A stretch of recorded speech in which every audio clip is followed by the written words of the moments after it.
అందరం తల్ల వంచి ప్రార్థన చేసుకుందాం. మిక్కిలి ప్రేమ కనికరం కలిగిన మహోన్నతుల పరిశుద్ధుల పలుకుతుంది మీ బంగారు పాదం చెంతకు పునరుత్థాన దినమున సాయంకాలమున వచ్చి ఉన్నాం. 2వ కొరింథీ పత్రికను 2వ భాగముగా ధ్యానించబోతున్నాం. పరమ తండ్రి, మాకు శక్తిని బలమును అనుగ్రహించండి. యేసయ్య, మీ అమూల్యమైన రక్తం చేత మరి ఒక్క మారు మమ్మల్ని పరిశుద్ధపరిచి మీ కార్యములు జరిగించండి. ఆత్మదేవ, మా మనోనేత్రములు వెలిగించి మాతో నేరుగా సూటిగా మాట్లాడమని, మమ్మల్ని సరైన మార్గములో మర్మమైన విషయములతో సంధించి దీవించి మరలా బోధించు కావలసిన దివ్యమైన జ్ఞానమును ప్రసాదించమని యేసయ్య పరిశుద్ధ నామములో అతి వేడుకుంటున్నాం పరమ తండ్రి. ఆమేన్, ఆమేన్, ఆమేన్.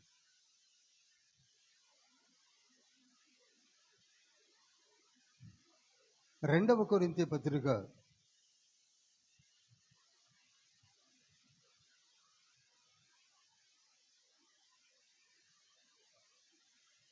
ఇనఫ్గానే నేను పార్ట్ 1లో చెప్పడం జరిగింది.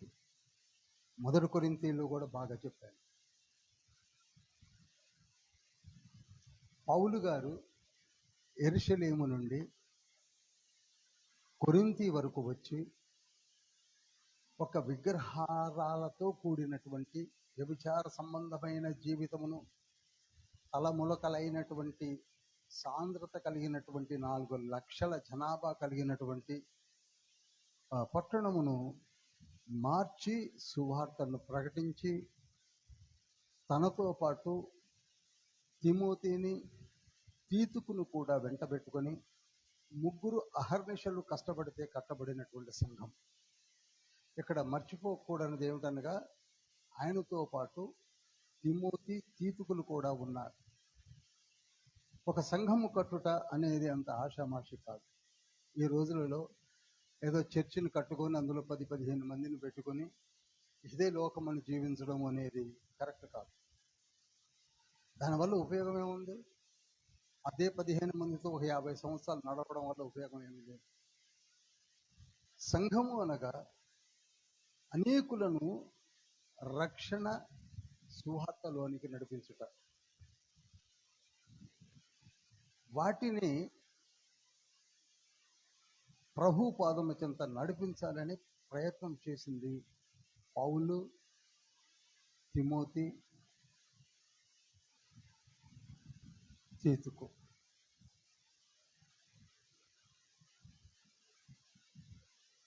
అయితే నేను ఎప్పుడు మనము అనే మాట ఎందుకు వాడతానంటే, ఇదేదో మనకు సంబంధించింది కాదు, ఏదో కొరింథీకి, పౌలుకి, తిమోతికి సంబంధించింది అని అనుకుంటుంటాం. మనకేం సంబంధించింది, మనం ఏదో ఎందాం వెళ్ళిపోదాం 1 గంట సేపు అని అనుకుంటూ ఉంటాం.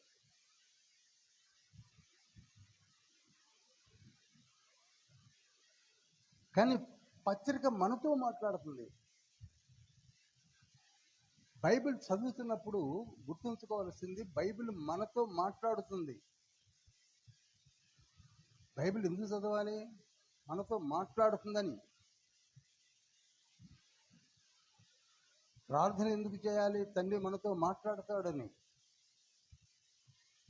మన విజ్ఞాపనను తండ్రికి తెలియచేయాలని. ఏదో క్యాజువల్గా చేయడం కాదు జీవితం. జాగ్రత్తగా వినండి.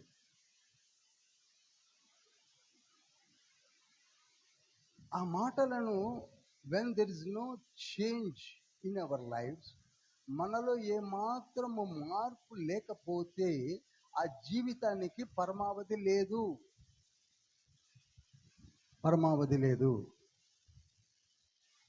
మనలో చాలా వరకు బోధిస్తూ ఉండవచ్చు, నాలాంటి వారు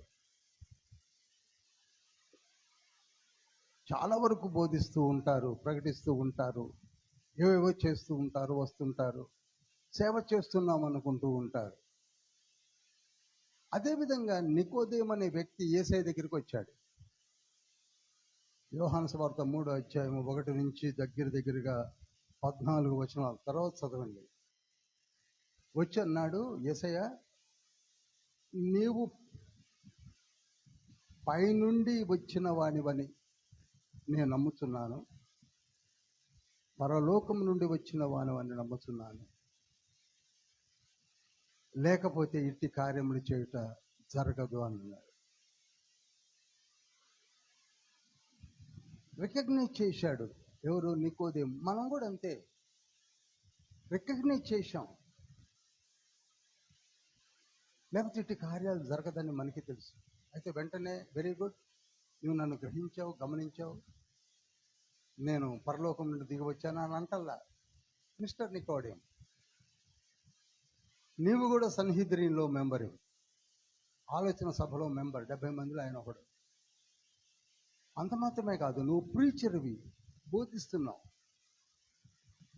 ఆల్మోస్ట్ ఆల్ 40+ ఏజ్లోనికి వచ్చావు, ధనవంతుడివి, కానీ నువ్వు మారు మనసు పొందలేదు. అంత స్ట్రైట్గా అడుగుతున్నాడు. చూడండి, అవే మాటలు నేను చెప్పడానికి వెనకట్లేదు. నువ్వు మారు మనసు పొందలేదు, వేస్ట్. ఒక రకంగా నికోదేమా, నీ జీవితమే వేస్ట్. ఎందుకనగా నువ్వన్నీ చేస్తున్నావు, నీకు ధనం ఉన్నది, బోధిస్తున్నావు, తిరుగుతున్నావు, సన్నిహితుల్లో పెద్దవు అన్నీ ఉన్నాయి, కానీ నీకు పరలోకము చూసే అర్హతే లేదన్నాడు. మనలో కూడా అన్ని చేస్తున్నాం, కానీ మారు మనసు అనే మాటను రాకుండా జీవిస్తున్నాం. ఇలా చెప్పుకుంటూ పోతే చాలా ఉన్నాయి. అదే విషయాలని పౌలు గారు ఈ విషయాలు చెప్పడానికే ఆయన సుడిగాలిలాగా రైట్ ఫ్రమ్ రోమ్ నుండి యెరూషలేము వరకు మధ్య ఆసియా ప్రాంతాలన్నీ, ఇంక్లూడింగ్ ఐలాండ్స్, ద్వీపములతో సహా సుడిగాలిలాగా తిరుగుతూ ఉన్నాడు. అది సేవ. దేనికంటే మారు మనసు పొందింప చేయాలని.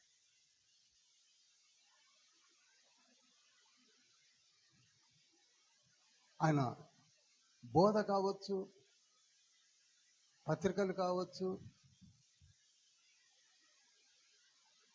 తన ఆశయం కావచ్చు, ఒకటే ఒక ధ్యేయం ఏమిటంటే మారు మనసు పొందింప చేయాలి. 14 పత్రికలు రాశాడు. మీరు ప్రతి పత్రికలో కూడా మారు మనసు అనే మాటను మర్చిపోకండి అని చెబుతూ అనేక మర్మాలు చెప్తూ వచ్చాడు. ఇక మనం బైబిలే చదవని వాళ్ళు మా మర్మాల గురించి ఏం ఆలోచించగలం? మారు మనసు అనే మాటనే ఇన్సర్ట్ చేసుకోలేని స్థితిలో ఉన్న మనము అంతకంటే లోతులోనికి ఎలా వెళ్ళగలుగుతాము? అదేవిధంగా కొరింథీ పత్రిక కూడా 4 రాశాడు, 2 రికార్డ్ అయ్యాయి. నేను ఎంతో కష్టపడి మీకు రాశాను, ఒకసారి చూడండి. 2వ కొరింథీ పత్రిక 7వ అధ్యాయము 2-3 వచనాలు.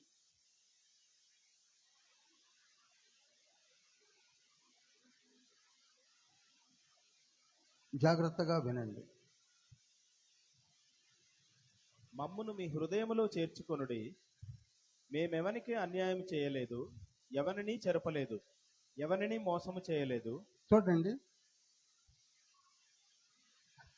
చివరికి ఏం బతిలాడుకోవాల్సి వస్తుంది చెప్పండి? మమ్మును మీ హృదయంలో చేర్చుకోండి అంటే హృదయంలో కూడా చేర్చుకోలేకపోతున్నారు. ఎంత విచారకరమో చూడండి. ఎక్కడ యెరూషలేము, ఎక్కడ కొరింథీ అండి? వచ్చి బతిలాడుకుంటున్నాడు.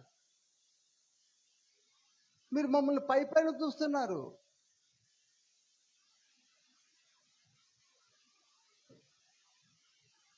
అందరికి అర్థమవుతుంది అనుకుంటున్నాను.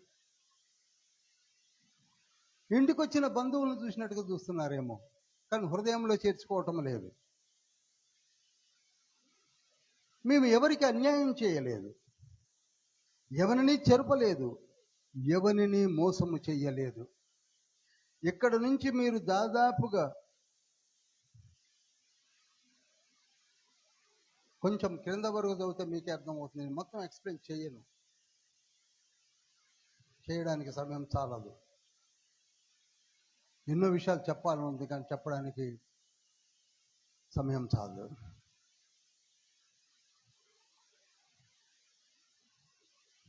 బతిమిలాడుకుంటున్నాడు. 12వ అధ్యాయము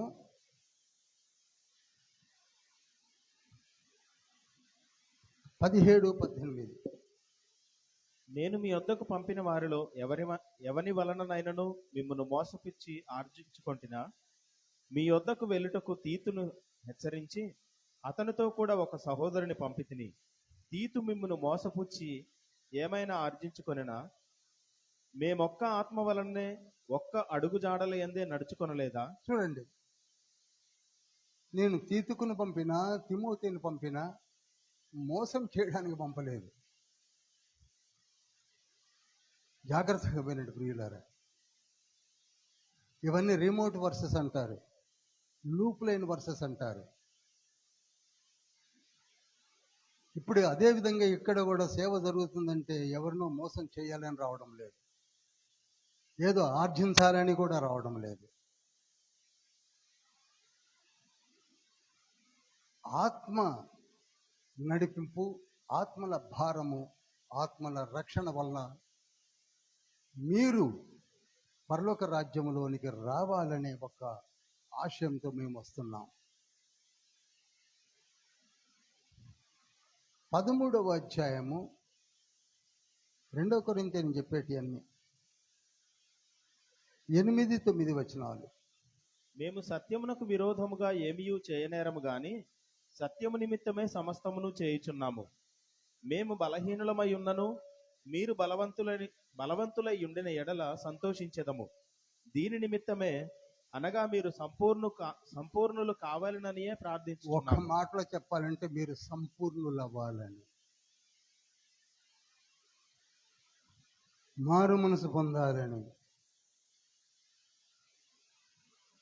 ఏదో సత్యమునికి విరోధముగా మిమ్మల్ని తీసుకొని పోవాలని కాదు. సమస్తము సత్యమునకు దగ్గరగా మిమ్మల్ని నడిపించాలని ప్రయత్నం చేస్తున్నాం.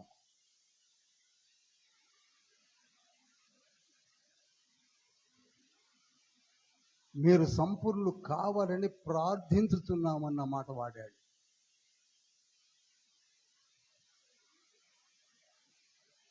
అయితే ఇక్కడ ఏం జరుగుతున్నదంటే కొరింథీ సంఘములో అబద్ధ బోధకులు కల్ట్స్ దూరిపోయారు.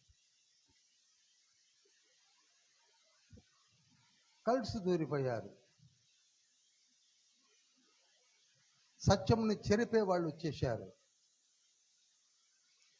అందుకే 2వ కొరింథీ పత్రిక 11వ అధ్యాయము 13-14 వచనాల్లో ఉంటుంది. సాతానుడే అపోస్తుల ప్రవక్తల వేషమును వేసుకొని సాతాను తానే వెలుగుదూత వేషం ధరించుకొనుచున్నాడు. చూశారా, సాతానుడే మీలోనికి దూరాడు. అతన్ని నమ్ముతున్నారు. మనకే స్పష్టంగా తెలుస్తుంది. ఒకటే గుర్తండి, ఏ స్వార్థము లేకుండా చేసే సేవను, స్వార్థపూరితమైన సేవను రికగ్నైజ్ చేయలేకపోతున్నామంటే అది మన అవివేకము. తెలవదా? తెలుసు.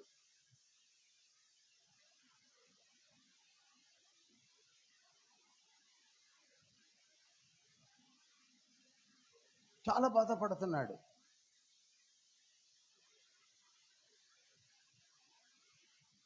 అదే 11వ అధ్యాయము 16వ వచనం చదువుతారా?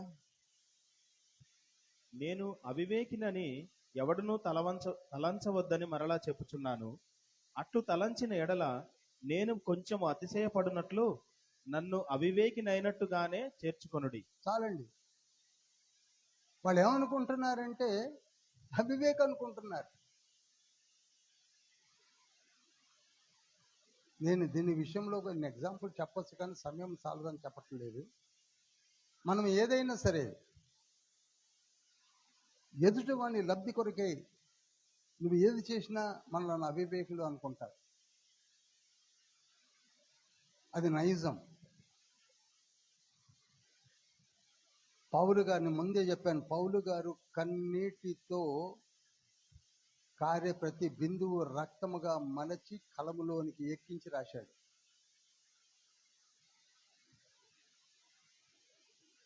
ఎందుకంటే నేను ఎక్కువగా చెప్పలేను.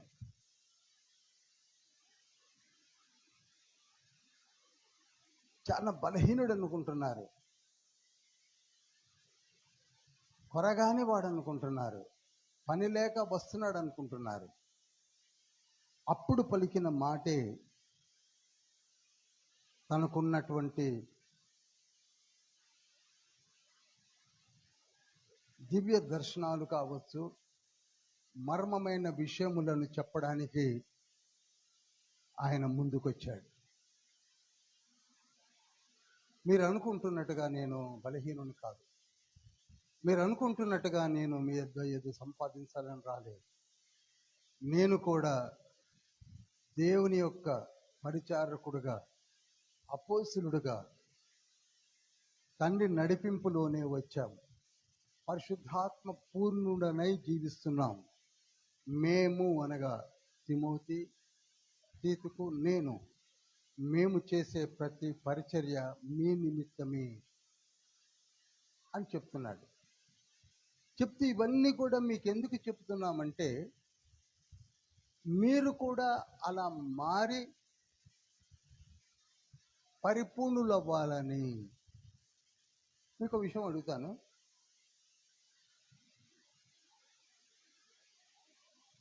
పౌలు గారు రాసిన పత్రికలు కావచ్చు, పేతురు గారు రాసిన పత్రికలు కావచ్చు, యోహాన్ రాసిన పత్రికలు కావచ్చు, యోధా రాసిన పత్రిక కావచ్చు, యాకోబు రాసిన పత్రిక కావచ్చు, వాటిని ఉత్తరము అనకుండా పత్రిక ఎందుకు అంటున్నారు?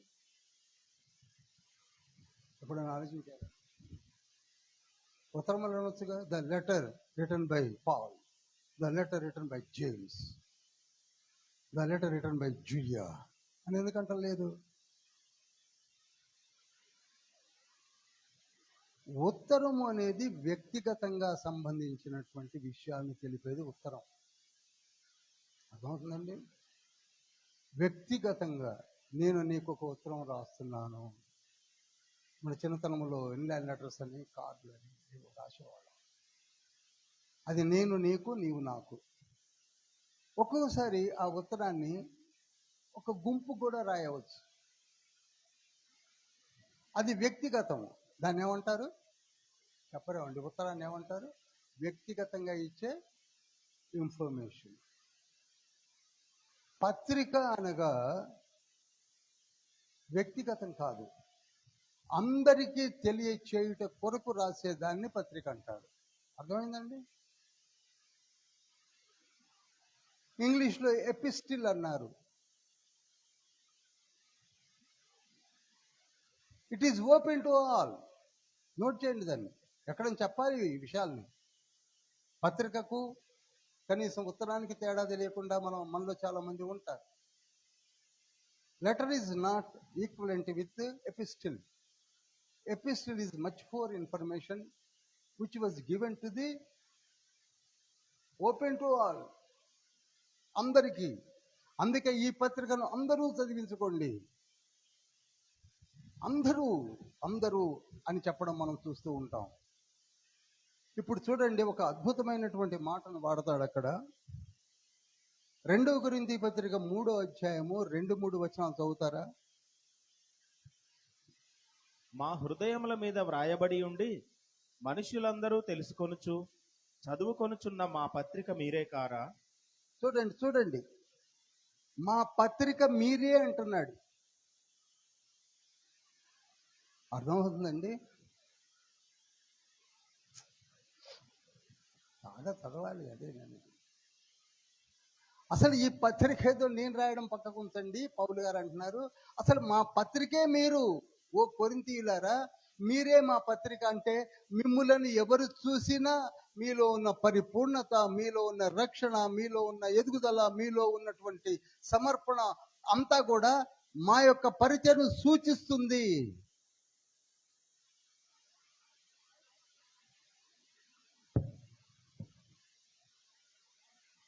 రాతి పలక మీద గాని సిరాతో గాని వ్రాయపడక మెత్తని హృదయములు అను పలక మీద జీవము గల దేవుని ఆత్మతో మా పరిచర్య మూలముగా వ్రాయబడిన క్రీస్తు పత్రిక అయి ఉన్నారని మీరు తెలుసుకోవాలి. ముందు కొంచెం గ్రాంధికంగా ఉంది. మొట్టమొదటగా మనం తెలుసుకోవాల్సింది ఏమిటంటే, మనలను చూస్తే పత్రికను చదివినట్టుగా ఉండాలి.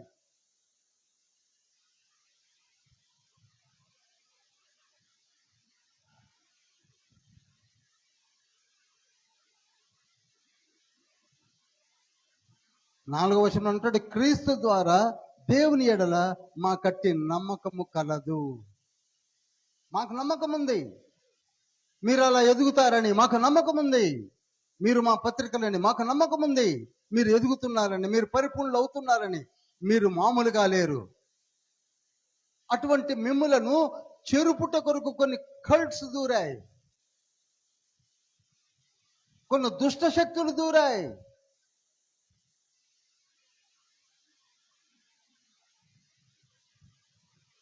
పవిత్రమైన ఒక కన్యకగా యేసయ్యకు నేను మిమ్ములను ప్రధానము చేశాను.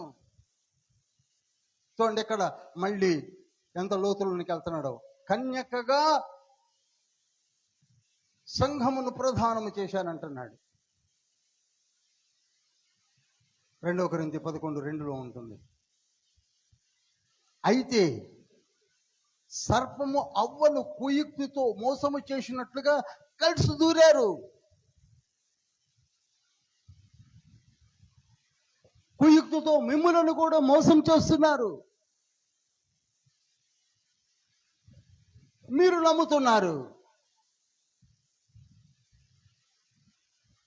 మీరు మా పత్రికలు.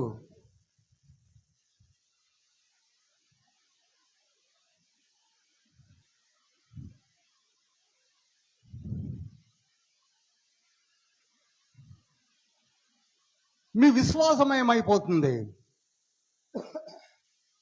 ఏం ఆలోచిస్తున్నారు?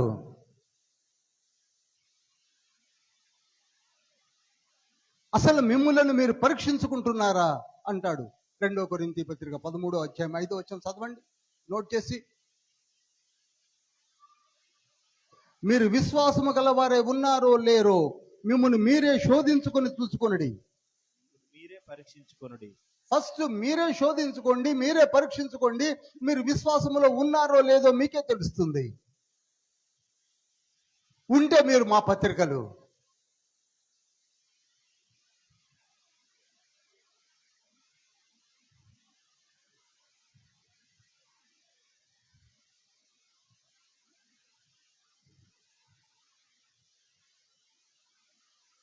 ఈ మార్పు మీలోనికి రావాలి అంటే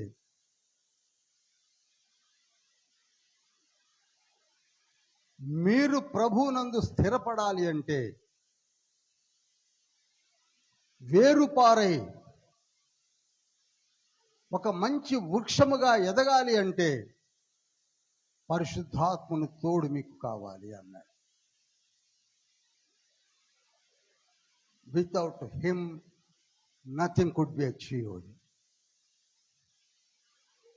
పరిశుద్ధాత్మను తోడు మీకు కావాలి. ఇక్కడ డ్రాబ్యాక్ ఏమిటంటే, పరిశుద్ధాత్మ అంటే ఎవరో మనకి తెలియదు.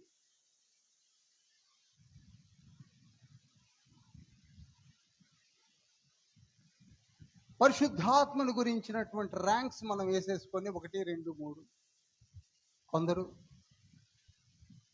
కొందరు వారు ముగ్గురు వేరు వేరు, మరికొందరు ఒకరికి సంబంధం లేదు, మరికొందరు ఒక్కొక్కరికి ఒక్కొక్క డాక్టరీన్, మరికొందరు రకరకాలైనటువంటి మళ్ళీ పోకడల్లో వెళ్ళిపోయారు.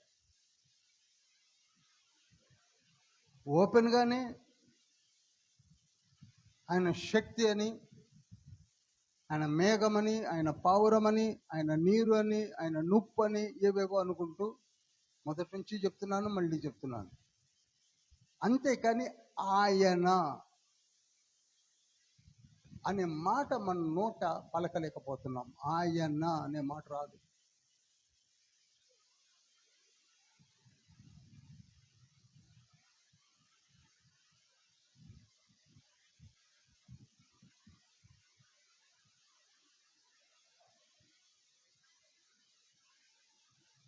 ఈ పరిశుద్ధాత్మను మీరు పొందుకోవాలి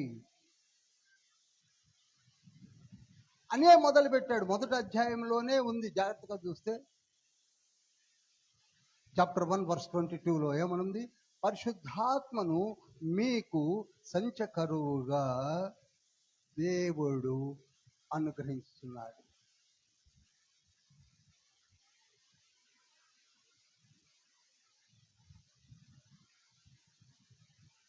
పరిశుద్ధాత్మను దేవుడే సంచకరువుగా, భయానాగా, అడ్వాన్స్గా అనుగ్రహిస్తున్నాడు.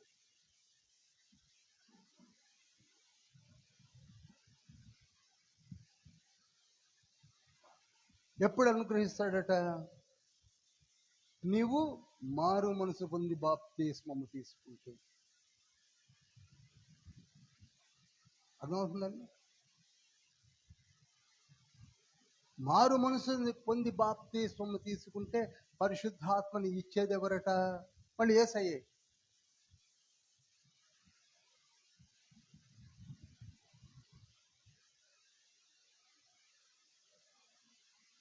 మత్తయి సువార్త 3వ అధ్యాయము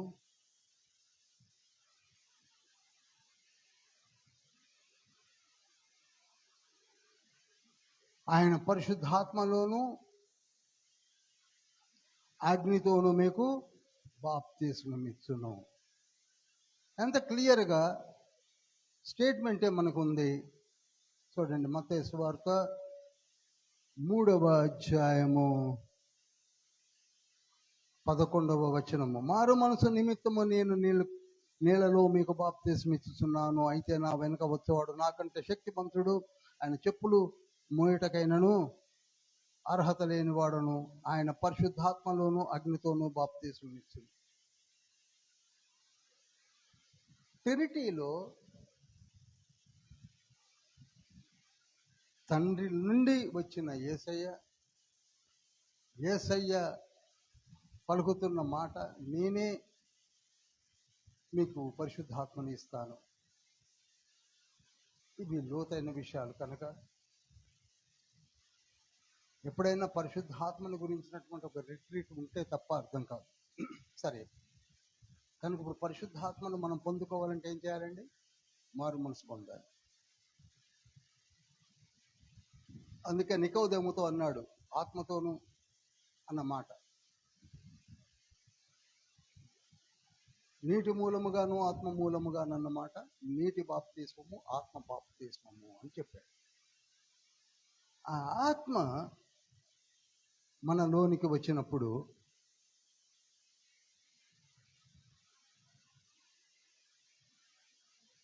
మనలను సర్వసత్యములోనికి నడిపిస్తాడు.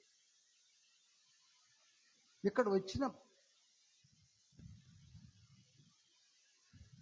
చిన్న కాన్ఫ్లిక్ట్ ఏమిటంటే, అసలు తండ్రి ఎవరు, కుమారుడు ఎవరు, పరిశుద్ధాత్ముడు ఎవరు? ఎక్కువగా నేను తీసుకోను, కొంతవరకే చెప్పి ముందుకెళ్తాను, కొంతవరకే చెప్తాను. నోట్ చేసుకునే వాళ్ళు నోట్ చేసుకొని, చదవలసిన వాళ్ళు చదవండి.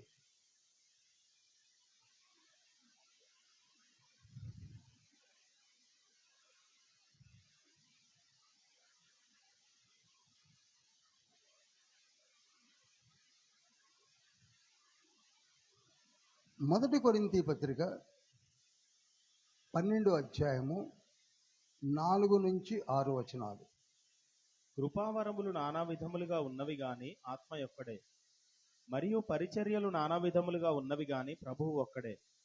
నానా విధములైన కార్యములు కలవి గాని అందరిలోనూ అన్నిటినీ జరిగించు దేవుడు ఒక్కడే. అయినను చాలండి. ఇక్కడ మళ్ళీ ట్రినిటీని అడ్రస్ చేయడం జరుగుతుంది. చూడండి, కృపావరములు ఉన్నాయి, అవి ఇచ్చేది పరిశుద్ధాత్మ తండ్రి. నోట్ చేయండి,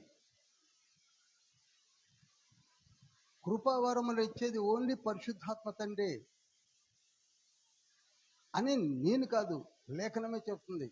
అది ఎవరో కాదు, పరిశుద్ధాత్ముడు లిఖింపజేశాడు కొరింథీ పత్రికలో. పరిచర్యలు ఉన్నాయి, రోమపత్రికలు ఎనఫ్గా చెప్పాను నేను. ఆ పరిచర్యలు ఇచ్చువారు ఎవరంటే ప్రభువు అనగా యేసయ్య.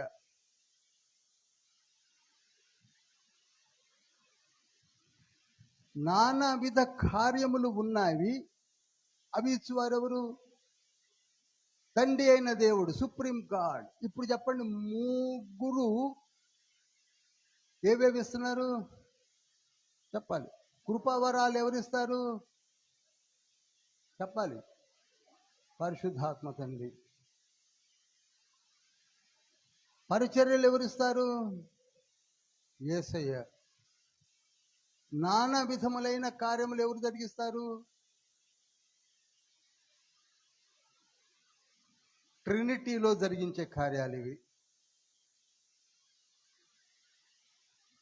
అందుకే ఈ ముగ్గురు విషయాన్ని మనం ఎక్కడ ఇగ్నోర్ చేసి 3 పొయ్యిలు పెట్టుకుంటాము అని తండ్రికి తెలుసు కనుక కొంత ఇచ్చట కొంత అచ్చట లిఖింప చేసి మనల్ని ధ్యానించమని చెప్తున్నాడు.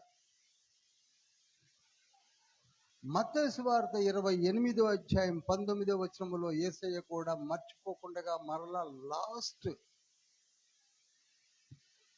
ఆరోహణమైనప్పుడు చెప్పిన మాట, కాబట్టి మీరు వెళ్ళి సమస్త జనులను శిష్యులనుగా చేయుడి, తండ్రి యొక్కయు కుమారుని యొక్కయు పరిశుద్ధాత్మ యొక్కయు నామములోనికి వారికి బాప్తిస్మం ఇవ్వండి. అది ఎందుకని మళ్ళీ ముగ్గురిని సపరేట్గా చెప్తున్నాడు? మీరు ఆలోచించారా ఎప్పుడైనా?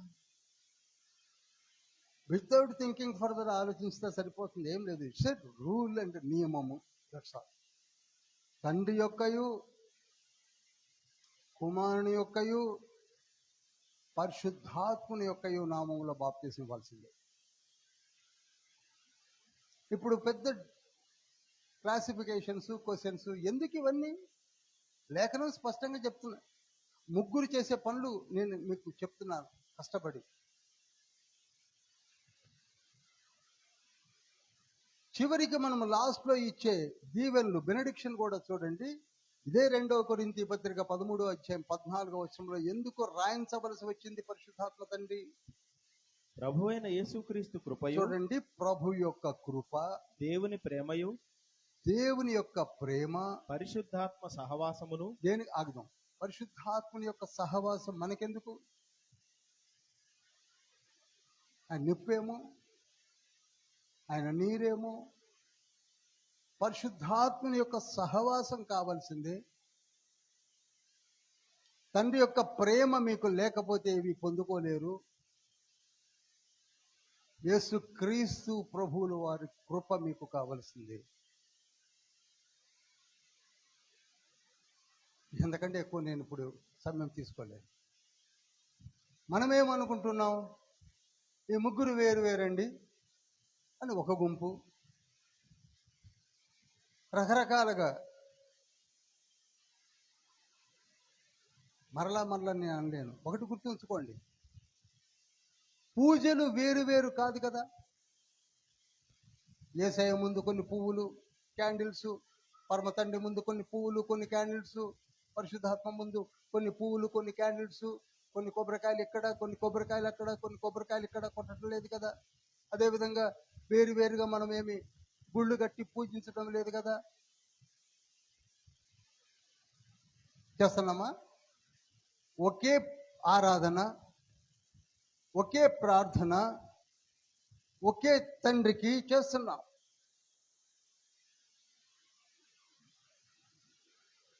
ముగ్గురికి వేరు వేరుగా చేయనప్పుడు ముగ్గురు వేరు వేరని ఎందుకు అంటున్నారు?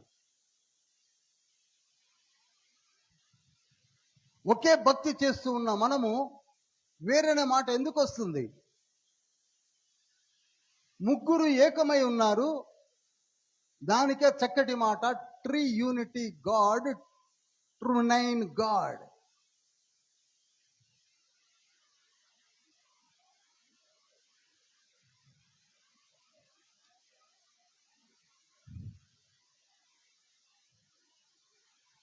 ఎవరి కార్యములు వారు ఆయా కాలములలో జరిగించడం కొరకే ఏర్పరచుకున్నటువంటి త్రిత్వము.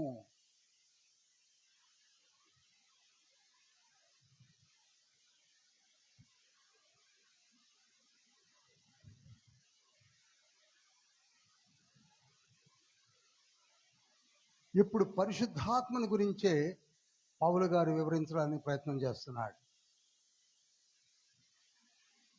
పరిశుద్ధాత్మను మనకు అనుగ్రహించేది ఎవరో చెప్పాలి. యేసయ్య. నంబర్ 1 నోట్ చేయండి. పరిశుద్ధాత్ముడు ఎలా మనకు అనుగ్రహించబడతాడు? ఇది క్వశ్చన్.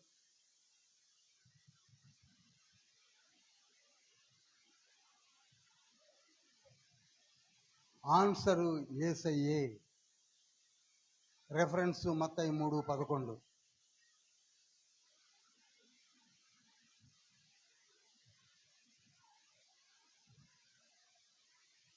సంచకరువుగా అనుగ్రహించబడతాడు. అది కూడా అక్కడనే నోట్ చేయండి.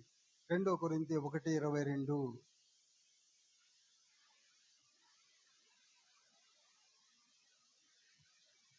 ఇంకా కావాలంటే 2 కొరింథీ 5:5.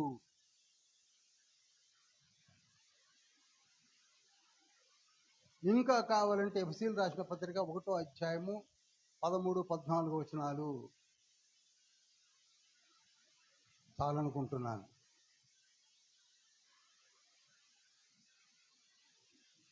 ఆయన వచ్చి, జాగ్రత్తగా వినండి మాటలు, ఆయన వచ్చి ఎక్కడో బయట ఉంటాడని అనుకోకండి. ఆయన వచ్చి మనలో నివసించును. ఈ మాట కూడా 2వ కొరింథీ పత్రిక చదవండి. ఇప్పుడు 2వ కొరింథీ పత్రిక 6వ అధ్యాయం 18వ వచనంలో మనలో నివసించును, మనలో సంచరించును, మనతో ఉండును. ఆయన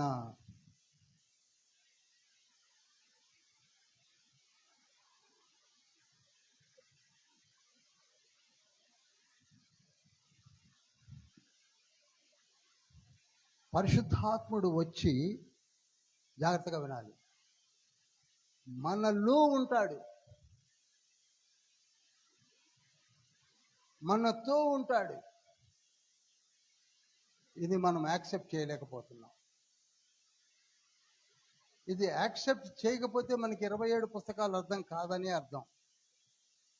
అసలు పరిశుద్ధాత్మని లైట్గా తీసుకున్న వాళ్ళు ఇవి తెలుసుకోలేకపోతున్నారు.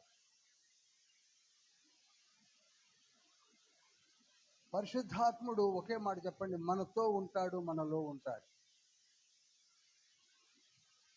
మారు మనసు పొందని వారిలో ఉండడు. అర్థమైందండి? యోహాను సువార్త 14వ అధ్యాయము 16-17 వచనాలు.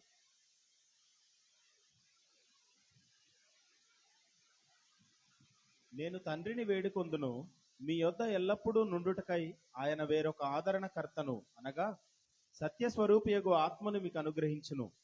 లోకము ఆయనను చూడదు. చూసారా, లోకానికి ఆయనకి తెలియదు. మారు మనసు పొందిన వాళ్ళకు అసలు పరిశుద్ధాత్మల గురించే తెలియదు. ఆయనను ఎరుగదు గనుక ఆయనను పొందనేరదు. మీరు ఆయనను ఎరుగుదురు, మనము ఆయనను ఎరుగుదుము కనుక ఆయన మీతో కూడా నివసించును, ఆయన మీతో కూడా నివసించును, మీలో ఉండును. ఇవి మనం రిజిస్టర్ ఎందుకు చేసుకోలేకపోతున్నాం? ఈనాడు నిజంగా మారు మనసు పొందినటువంటి బిడ్డలు ఎందుకు పాపం చేయలేకపోతున్నారు? ఆలోచించండి.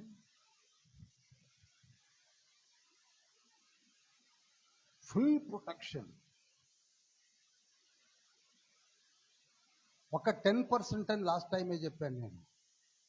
అది కూడా గుంజి గుంజి గుంజి గుంజి గుంజి పరిశుద్ధాత్ముడు ఎంతవరకు ట్రై చేయాలో అంత ట్రై చేసినా వదిలేసుకొని పారిపోయేవాడని వదిలేస్తాడు. ఇక్కడ అది కూడా నేను చెప్పబోతున్నాను.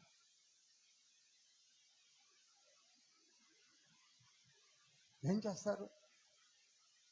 అటువంటి ఘమండులు ఉన్నారు మనలో. మూర్ఖులు అనే మాట వాడబడుతుంది. ఎవరు చెప్పినా వినని డిజిగ్నేషన్ మూర్ఖత.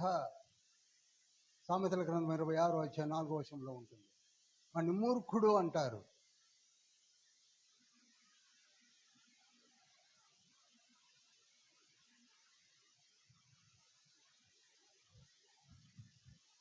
ఆయన నీలోనికి వచ్చిన వెంటనే నువ్వు శక్తిని ఉంచుతావు, నీ బోధ మారిపోతుంది, నీ ప్రార్థన మారిపోతుంది, నీ చదవడం మారిపోతుంది, నీ నడక మారిపోతుంది, నీ చూపు మారిపోతుంది. అవి మారలేదంటే you have to think about yourself. అప్పుడెంత ఉన్నాం, ఇప్పుడంతే ఉన్నామంటే ఇక ఆలోచించాల్సిందే. ఖచ్చితంగా మారిపోతుంది. ఇదివరకు జ్ఞానానికి, ఆత్మ తండ్రి వచ్చిన తర్వాత జ్ఞానానికి.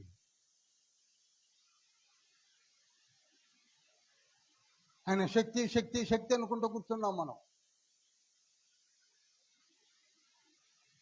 శక్తి ఏమన్నా దుఃఖిస్తుందా? చెప్పరు. మొదటి తెస్సలోనికలు రాసిన పత్రిక 5:19 ఏమని ఉంటుంది? ఆయనను దుఃఖపరచకుడి.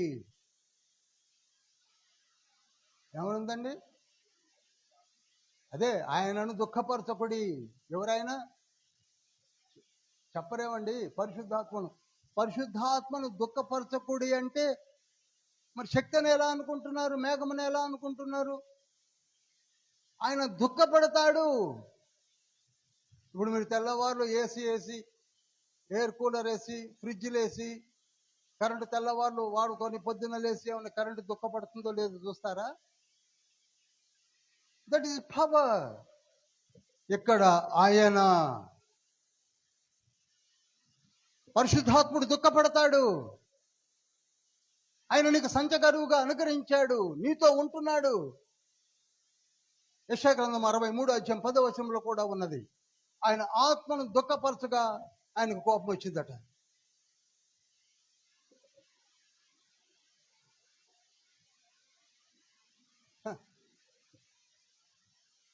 నిన్ను నడిపించడం కొరకు తండ్రి ఏర్పాటు చేసిన ఆయనను కూడా మనము నిర్లక్ష్యం చేసి, కించపరిచి, దుఃఖపరిచి, ఆయన వచ్చింది దేనికి? నిన్ను సర్వసత్యంలోనికి నడిపించుటకు.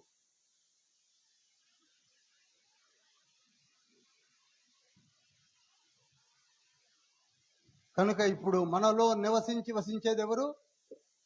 కనుక రెండవ పాయింట్ ఏంటంటే ఆయన మనలో నివసించును. ఇంగ్లీష్లో హీ డ్వెల్స్ ఇన్ యూ అని రాసుకోండి. He dwells in you. ఆయన మనలోనే ఉంటాడు. నంబర్ 2, ఆయన మనలో ఉంటాడు, మనతో ఉంటాడు. ఇక మనలో ఉండి మనతో ఉండేవారు ఏం చేస్తారు? ఇక నేను మళ్ళీ ఎక్స్ప్లెయిన్ చేయవలసిన సమయం చాలదు. ఇక మూడవది, ఆయన బైబిల్ని మనకి బోధిస్తాడు. చాలా ఇంపార్టెంట్. He teaches Bible. పరిశుద్ధాత్ముడు బైబిల్ని బోధిస్తాడు.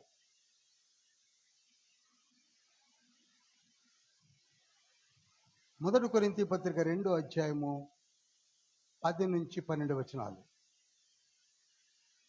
ఇప్పుడు మనకెందుకు బైబిల్ అర్థం కావట్లేదు చెప్పండి? పరిశుద్ధాత్ముడు నీకు తోడుగా లేడు కదా. You are just reading the Bible like newspaper. చదివేశానండి నేను ఈరోజు 50 అధ్యాయాలు చదివేశాను. ఏం చదివింది? అసలు అందులో ఏముందో కూడా తెలియదు. అది కొందరు ఉర్దూలో ఒక పాట ఉంది, చెప్పాలా సరదాగా? నేను బైబిల్ని ఆర్పార్ చదివాను అన్నాడు ఎవడు. ఏంటి ఆర్పార్ చదివింది? బైబిల్ని ఆర్పార్ చదవడం ఏంటండి?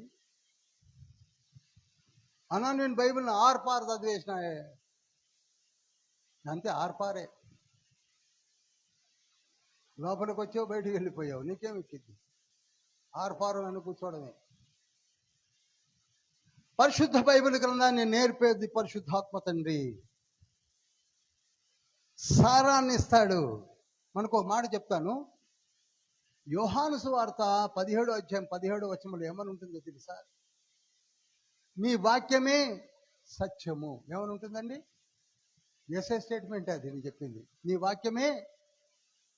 మరి ఆ సత్యమైన వాక్యం మనకు అర్థం కావట్లేదు ఎందుకు చెప్పండి? చదువుతున్నాం కదా, అర్థం కావట్లేదు ఎందుకనగా ఆ వాక్యమే సత్యం అన్న మాట ఎంత 100% యథార్థమో ఆ వాక్యములో ఉన్న సారం మనకి తెలియదు. ఏం తెలియదు?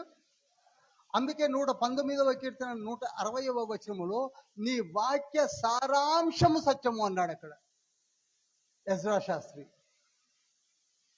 నీకు సారాంశము కావాలి. ద్రాక్ష పళ్ళను తెచ్చి ఒక మిక్సీలో వేసి తిప్పితే వచ్చే సారం ఉందే, అది ద్రాక్ష రసము, అది కావాలి. దానిమ్మ గింజలను మిక్సీలో వేస్తే వచ్చే సారం ఉందే, అది మనకు కావాలి. దానిమ్మ సారము. అలాగే బైబిల్ లేఖనములో ఉన్న సారము కావాలి. కొందరు చూడండి, అశువుగా ఏ వాక్యం అని చెప్పండి, కాగా దేవుడు లోకమును ఎంతో ప్రేమించను, ఆయన యందు విశ్వాసంతో ప్రతి వాడు నశింపక, ఇది గడగడ. మీరు కొన్ని చర్చెస్లో పేరు చెప్పండి, పాస్టర్ కంటే ముందే చెప్పేస్తారు సారము నిల్. అంతవరకే తెలుసు. దాని లోతు కానీ, పైన కానీ, ఎత్తు కానీ, పొడవు కానీ, డెప్త్ కానీ ఏం తెలియదు. ఇది చెప్పేది ఎవరు? చెప్పరేమండి, పరిశుద్ధాత్ముడు నిన్ను అంచునకు తీసుకెళ్తాడు. ప్రకటన గ్రంథం కావాలని నేను చెప్తానంటాడు, పరమగీతము కావాలని నేను చెప్తానంటాడు. నువ్వు డిస్పరేట్ కండిషన్లో పక్కగా పెట్టి కూర్చోవలసిన అవసరం లేదు. మూలాలు చెప్తాడు నీకు. అందుకే లౌకిక ఆత్మ వాటిని వివించలేదు కనుక, వివేచింపలేదు కనుక అంటాడు 1 కొరింథీ పత్రిక 2:14వ వచనములో. లౌకికాత్మ కలిగిన వాడికి అసలు అర్థమే కాదు, ఎందుకనగా పరిశుద్ధాత్మని ఎక్స్ప్లెనేషన్ లేదు కనుక. ఇప్పుడు చెప్పండి, బైబిల్ని ఎవరు ఎక్స్ప్లెయిన్ చేస్తున్నారు? ట్రినిటీ కావాలంటే పరిశుద్ధాత్ముడు కావాలి. కీర్తనలు అర్థం కావాలంటే పరిశుద్ధాత్ముడు కావాలి. మెమరీ కావాలంటే పరిశుద్ధాత్ముడు కావాలి. వాగ్దాటి కావాలంటే పరిశుద్ధాత్ముడు కావాలి. మత్తయి సువార్త 10:20 వచనంలో అంటాడు, మీరు లేచి నిలబడినప్పుడు, బోధించుతున్నప్పుడు ఆ ఆత్మ మీలో ఉండి బోధింపజేస్తాడు. అన్నిటికీ పరిశుద్ధాత్ముడు కావాలి. ఆయన మీలో ఉండి నడిపిస్తాడు. ఎన్నైనా ఇప్పటికి చెప్పండి. 3, 4వది అతి ప్రాముఖ్యమైనది, హీ హెల్ప్స్ ఇన్ ప్రేయర్. పరిశుద్ధాత్ముడు ప్రార్థనలో కూడా సహాయం చేస్తాడు. మనకి ప్రార్థన చేయడం రాదు, ప్రార్థన ఎలా చేయాలో తెలియదు, ప్రార్థన ఎలా మొదలు పెట్టాలో తెలియదు, ప్రార్థన అనగా ఏమిటో తెలియదు. కానీ అది కూడా నేర్పేది ఎవరట? పరిశుద్ధాత్ముడు. రోమీయులకు రాసిన పత్రిక 8:26 వచనం నోట్ చేయండి. అటువలే ఆత్మయు మన బలహీనతను చూచి సహాయం చేయుచున్నాడు. ఎలయనగా మనము యుక్తముగా ఎలాగూ ప్రార్థన చేయవలనో మనకు తెలియదు కానీ, ఉచ్చరింప శక్యము కాని మూలుగులతో ఆ ఆత్మ తానే మనపక్షముగా విజ్ఞాపనము చేయుచున్నాడు. చాలండి, ఎంతైనా ఎక్స్ప్లెయిన్ చేయొచ్చు. ప్రార్థన ఆయన నేర్పుతాడు. రాత్రులు నువ్వు చేసే ప్రార్థన నిజంగా ఆయనని ఇన్వైట్ చేసి త్రిత్వ తండ్రి అని ప్రార్థన చేసినప్పుడు, నీ ప్రార్థనలో కూడా ఈ 3 వ్యక్తులు నీలో ఆపరేట్ చేయడం మొదలు పెడతారు. అనుభవంలోకి వస్తే కానీ తెలియదు.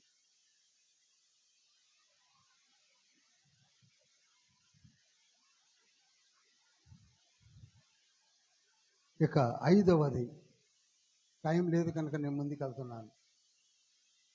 5వది, ఈజ్ ఎ కంఫర్టర్, ఆదరణకర్త. మంచి టైటిల్ ఇచ్చాడు యేసయ్య, ఆయన ఆదరణకర్త.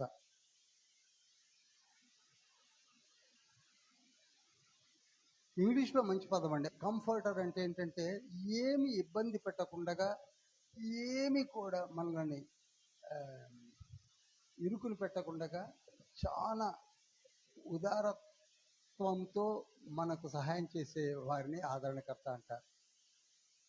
ఆదరణకర్త చాలా ఇంపుగా మంచిగా చెప్పి మనతో సహవాసం చేసే తండ్రి పరిశుద్ధాత్ముడు. అందుకే ఆయన టైటిల్ ఏమి ఇచ్చాడు యేసయ్య? యేసయ్య ఇచ్చిందే ఆదరణకర్త. యోహాను సువార్త 14:26. ఆ ఆదరణకర్త మీ మధ్యలోనికి వచ్చినప్పుడు ఆయన, నేను మీకు ఏవి చెప్పితునో వాటన్నిటినీ జ్ఞాపకము చేసి అంటాడు.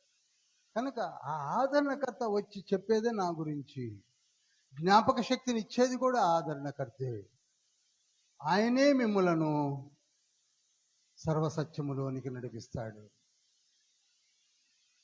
అదే మాటను కూడా యోహాను సువార్త 15 అధ్యాయం 26 కూడా ఆ ఆదరణకర్త చదవఒకసారి 15:26. తండ్రి యొద్ద నుండి మీ యొద్దకు నేను పంపబోవు ఆదరణకర్త అనగా తండ్రి యొద్ద నుండి బయలుదేరు సత్య స్వరూపి అయిన ఆత్మ వచ్చినప్పుడు ఆయన నన్ను గూర్చి సాక్ష్యం ఇచ్చును. చూడండి, సత్య స్వరూపి అయిన ఆదరణకర్త. ఎందుకు ఇన్ని టైటిల్స్ రాయాల్సి వస్తుందో ఒక్కసారి ఆలోచించారు ఎప్పుడైనా? కేవలము ఎంత అమాయకంగా అయిన ఒక శక్తి, ఒక నీరు అని కూర్చున్నామండి. శక్తి స్వరూపి, ఆదరణకర్త ఆయన మీ మీదకు వచ్చినప్పుడు you will get that power. వీటిని సీరియస్గా తీసుకోలేకపోతున్నామంటే, చదవలేకపోతున్నామండి. ఈ రోజుల్లో చెప్పలేకపోతున్నారు, పట్టించుకోలేకపోతున్నారు. ఇంకా ఇవన్నీ అనవచ్చు.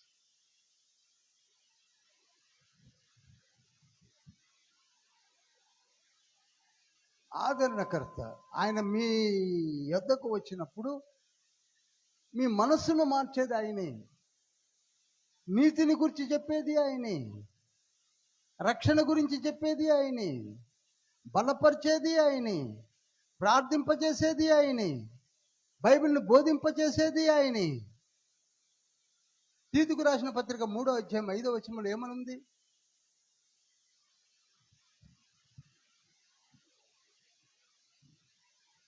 మనము నీతిని అనుసరించి చేసిన క్రియల మూలముగా కాక తన కనికరము చొప్పుననే పునర్జన్మ సంబంధమైన స్నానము ద్వారాను పరిశుద్ధాత్మ మనకు నూతన స్వభావము కలుగజేయట ద్వారాను మనం చూడండి, పరిశుద్ధాత్ముడు నూతన స్వభావమును కలుగజేస్తాడట. అసలు మన స్వభావమే మారలేదు. బయటికి వెళ్ళి పచ్చి బూతులు మాట్లాడుతున్నాము. నేను మళ్ళీ అడగాలనా, మీరు చెప్పాలనా?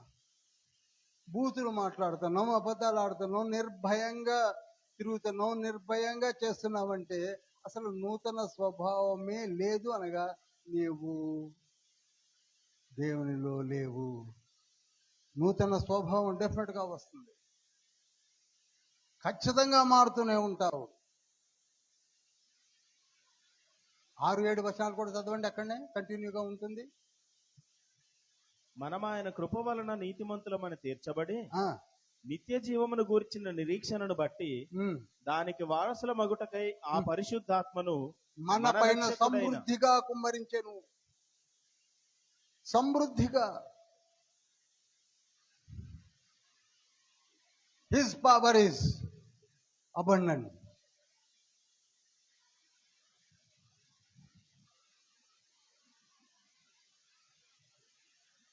అసలు నిలబడలేవు.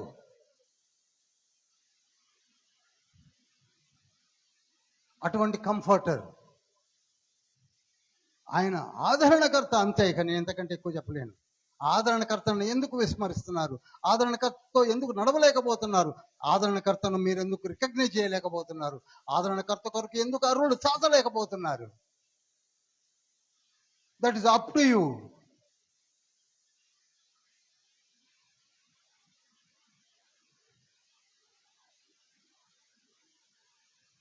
రెండవ తెస్సలోనికైలకు రాసిన పత్రిక 2వ అధ్యాయము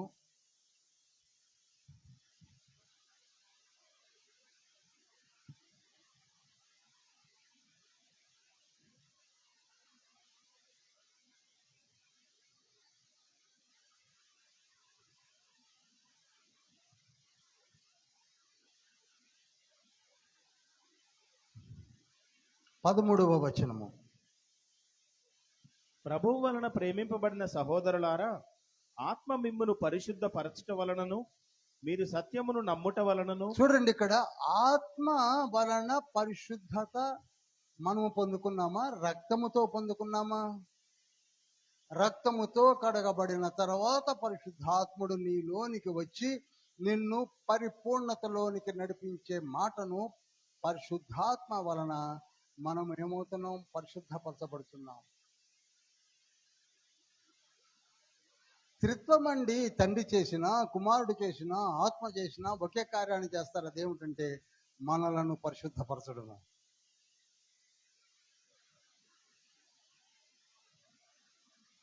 దేవదేవుడు పరిశుద్ధపరుస్తాడు. ఎస్. యూదా పత్రిక ఒకే అధ్యాయము 24వ వచనము. మిమ్మను తొట్టిల్లకుండా మిమ్మను కాపాడుటకు తన మహిమ ఎదుట ఆనందముతో మిమ్మను నిర్దోషులనుగా నిలవబెట్టుటకును శక్తిగల మన రక్షకుడైన అద్వితీయ దేవునికి. చూశారా, శక్తిగల మన రక్షకుడైన అద్వితీయ దేవుడు అన్నాడు ఇక్కడ. Supreme God. మళ్ళీ ఒకసారి చదువుతారా? తొట్టిల్లకుండా మిమ్మను కాపాడుటకును తన మహిమ ఎదుట ఆనందముతో మిమ్మల్ని నిర్దోషులనుగా నిలవబెట్టుటకును మనలను నిర్దోషులుగా నిలబెట్టుటకును శక్తిగల మన రక్షకుడైన అద్వితీయ దేవునికి. అదేంటి? నంబర్ 1. ఆ తర్వాత వెంటనే కిందనే ఉంటుంది ప్రభు అని చదవండి. మన ప్రభు అయిన యేసుక్రీస్తు ద్వారా మహిమయు మహాత్మ్యమును ఆధిపత్యమును అధికారమును యుగములకు పూర్వమును ఇప్పుడును సర్వయుగములు కలుగునుగాక. ట్రినిటీ అలా ఉంది.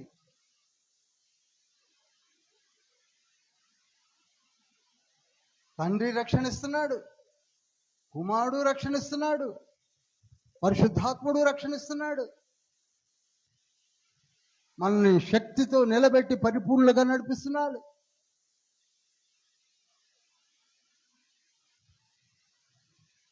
కనుకనే పరిశుద్ధాత్ముడు పర్ఫెక్షన్ లోనికి తీసుకువెడుతున్నాడు. పర్ఫెక్షన్ లోనికి.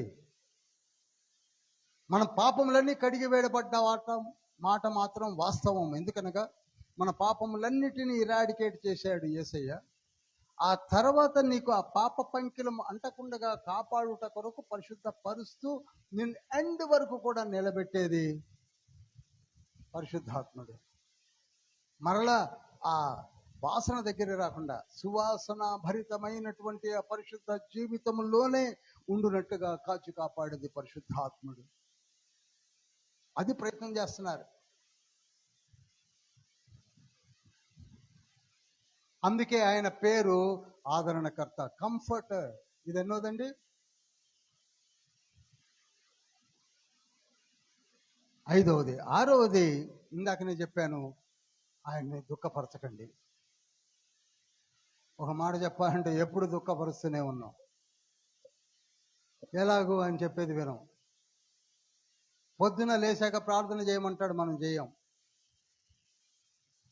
తినే ముందు ప్రార్థన చేయమంటాడు, చేయం. నోట్లో ముద్ద పెట్టుకొని తర్వాత గుర్తుకొచ్చి నోరు తెరిచి ముద్ద అట్నే పెట్టుకొని, పాపం ఇంకా నయం అది కూడా తిన్నాక చేయకుండా. గబాలన మంచం ఎక్కిన తర్వాత గుర్తుకొద్ది కొందరికి ప్రార్థన చేయాలని. కొందరు దిగుతారు, కొందరు దిగరు. ఆపొద్దున చేయొచ్చులే అని.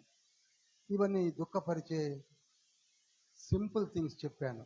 ఆయన దుఃఖపరచకండి, ఆయన దుఃఖపరచకండి. 7వది, కొందరు పూర్తిగా పరిశుద్ధాత్మను ఆర్పుకున్నారు.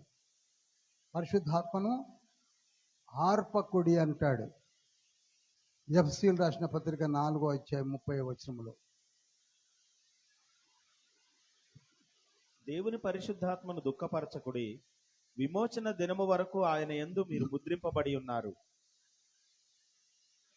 ఇక్కడ ఈ ఆర్పుకునే విషయంలో ఎఫ్సీలు రాసిన పత్రిక 4వ అధ్యాయం 30వ వచనము ఏమైనా ఉందండి? దుఃఖపరచకుడి, విమోచన దినము వరకు మనం ఆయన ముద్రించబడి ఉన్నాం. కనుక ఈ దుఃఖపరచడాలు ఆర్పుకోవడాలు మనము చేయకూడదు. ఎందుకని? ఆయనే మనకు విమోచన దినం వరకు. విమోచన దినం ఎప్పుడుందండి? Second coming. ప్రభు వచ్చు వరకు కాపాడేది ఎవరు? పరిశుద్ధాత్ముడు. ఆయన అసలు మనము లెక్కలోకి తీసుకోవటం లేదు. పరిశుద్ధాత్ముడు మనకు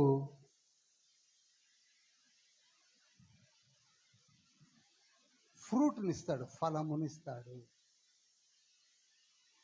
గలతీ 5:22 ఉంటుంది కదండి.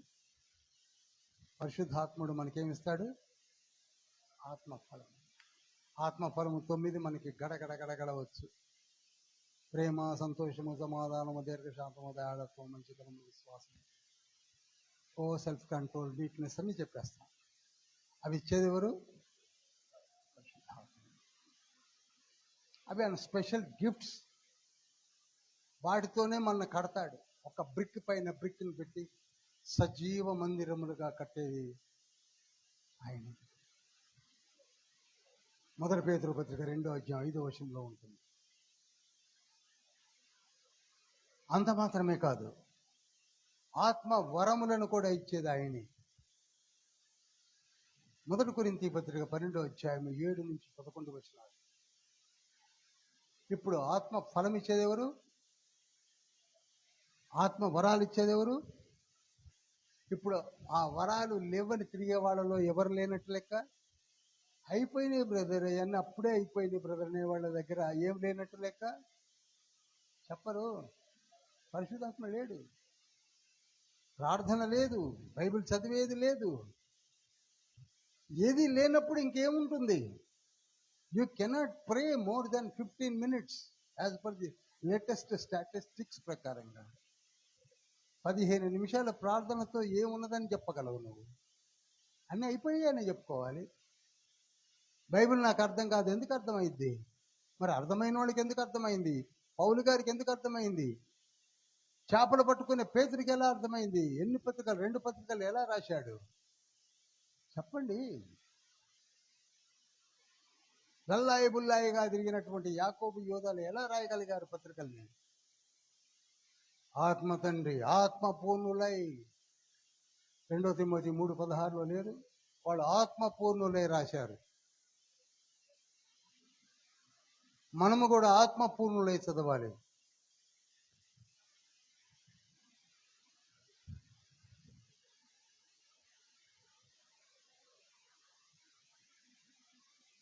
ఎప్పుడైతే నీవు పరిశుద్ధాత్మను పొందుకుంటావో, 5 నిమిషాలు ముగించేస్తున్నాను,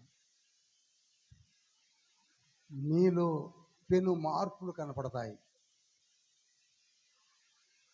దివ్య దర్శనాలను చూస్తారు. ఈ మధ్యకాలంలో దర్శనాలు లేవు, ఏమి లేవు అంటున్నారే. ఎందుకుంటాయి? పరిశుద్ధాత్ముడు ఉంటే ఆయన కార్యాలు వేరుగా ఉంటాయి. మర్మాలన్నీ చెప్పింది పౌలు గారే. దివ్య దర్శనాలు చూసింది పౌలు గారే. ఎన్ని మర్మాలు చెప్పాడండి. నేను యేసయ్యను చూశానని ఎన్నిసార్లు చెప్పాడండి.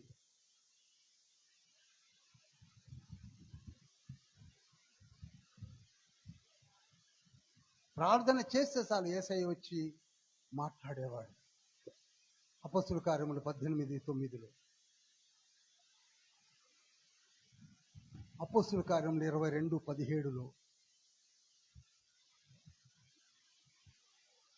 అపొస్తలుల కార్యములు 23:11.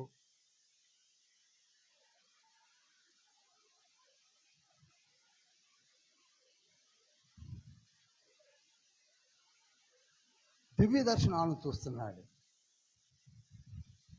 ఇక మర్మాల గురించి చెప్పాలంటే ఇందాకనే మన క్వశ్చన్ ఇయర్లోనే చెప్పాను.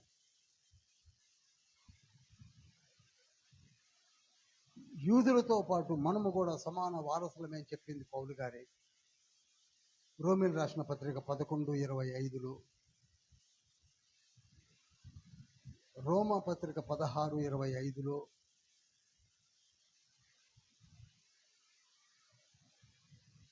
ఎఫ్సీలు రాసిన పత్రిక 3:3-11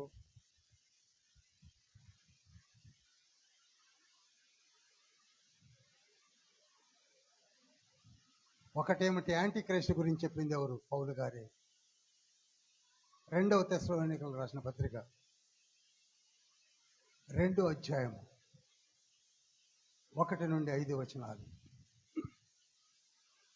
9-11 యాంటీ క్రైస్ట్ వస్తున్నాడని. పునరుద్ధానమును గురించి చెప్పింది ఆయనే. ఇలా చెప్పుకుంటూ పోవాలంటే పౌలు గారు చెప్పినన్ని మర్మయుక్తమైన మర్మములను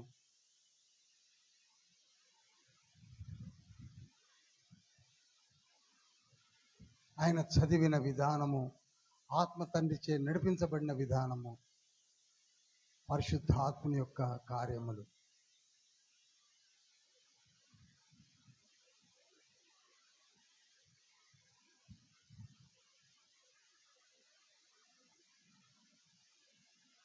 అందుకే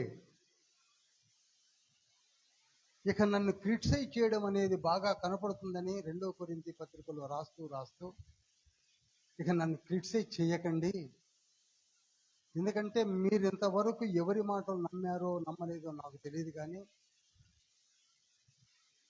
నా దర్శనం ఒక్కటి చెప్తాను చూడండి అని చెప్పి గోప్యంగా రాసిందే 12వ అధ్యాయము 1 నుండి 4 వచనాలు నోట్ చేయండి. 2 కొరింథీ పత్రిక 12వ అధ్యాయం 1 నుంచి 4 వచనాల్లో ఆయనే ఆత్మవశుడై ఎక్కడికి వెళ్ళాడట? పరదేశుకు వెళ్ళాడట. ఎక్కడికి వెళ్ళాడండి చెప్పాలి, ఇక ఆగలేక రాసిన మాట అది. పరదేశ్ అనే మాట మొట్టమొదటిగా 66 పుస్తకాల్లో ఆయనే వాడాడు. ప్యారడైజ్ అనే మాటను వాడాడు. నేను 3వ ఆకాశములో ఉన్న పరదేశునకు నన్ను ఆత్మ తండ్రి తీసుకొని వెళ్ళాడు. చూడండి, ఆత్మ తండ్రిని గురించి చెప్తూ ఆయన నాతో ఉండి నన్ను బలపరిచి అనేక కార్యములు జరిగించి చివరికి నన్ను పరదేశుకు తీసుకొని పోయాడు. అక్కడ క్రీస్తు ప్రభువుతో నేను మాట్లాడాను, అవి ఇప్పుడు నేను చెప్పలేను అన్నాడు. అనగా అంత గొప్ప ప్రత్యక్షతలు కలిగిన నేను మీ మధ్యలోనికి వచ్చి, నేను మీ మధ్య, మీరు నా పత్రికలని మీరు మారండి, పరిశుద్ధాత్మను నావలే పొందుకోండి, మీరు కూడా లేవండి, నాతో పాటు పరలోక రాజ్యంలోనికి రండి అని చెబుతుంటే మీరు నన్ను ఏమంటున్నారు? ఏపా ఈయనకేం చేత కాదు, ఈయన ఏదో ఆశించి వస్తున్నట్టున్నాడు, ఈయన ఎందుకు పనికి మాలినోడు అని ఎందుకు అనుకుంటున్నారు? దుఃఖపడిపోతున్నాడు, వేదన పడిపోతున్నాడు. పరదేశ గురించి ఎవరు చెప్పారు? ఆ ఒక్క మాట మళ్ళీ మీకు ప్రకటన గ్రంథం 2వ అధ్యాయం 7వ వచనంలోనే ఉంటుంది. యేసయ్య అంటాడు, పరదేశులో ఉన్న జీవ వృక్షపు ఫలమును మీకు నేను భుజింపనిస్తానని అక్కడ వాడాడు. మళ్ళీ యేసయ్య వాడాడు, ఇక్కడ పౌలు వాడాడు. అంత గొప్ప దైవజనులను గాలికి తీసి పారేస్తున్నారు. దుఃఖపడుతున్నాడండి, వేదన పడుతున్నాడు. అయితే అందరూ ఆయన క్రిటిసైజ్ చేస్తున్నప్పుడు వాడిన మాట ఏమిటంటే, క్రిటిసిజాన్ని తట్టుకోలేక, ఏమిటా క్రిటిసిజం చెప్పండి ఒక మారు చెప్పాలి మీరు. ఏంటది? ఎందుకు పనికిరాని వాడు. ఆయన పత్రికలు ఏవో రాస్తాడు కానీ ఆయన ఎందుకు పనికిరాని వాడు. 2 కొరింథీ పత్రిక 10వ వచనంలో ఉంటుంది. ఆయన దేనికి పనికిరాడు?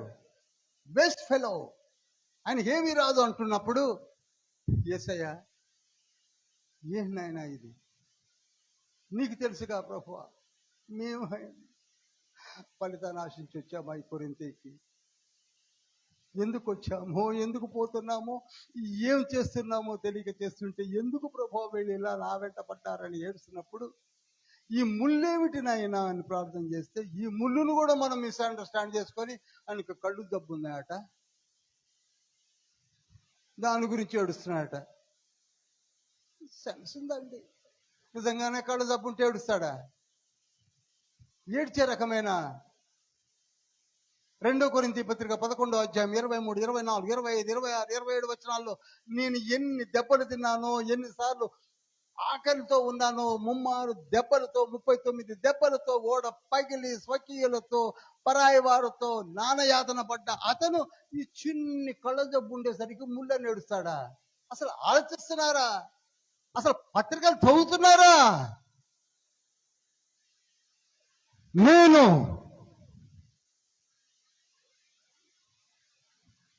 నా జీవితాన్ని రంగరించి మీ మధ్యలోనికి వస్తే, నాకున్న దివ్య దర్శనాలను సైతం మీకు తెలియజేస్తే పట్టించుకోకపోగా క్రిటిసైజ్ చేస్తారా? అతిశయపడుట నాకు ఇష్టము లేదు, కానీ అతిశయపడవలసి వస్తున్నది అంటాడు. జాగ్రత్త చదవండి. మర్మాలు చెప్పాడు, రాకడ గురించి చెప్పాడు, మన శరీరాలు ఎలా మార్పు చెందుతాయో చెప్పాడు, యాంటీ క్రైస్ట్ ఎలా వస్తాడో చెప్పాడు.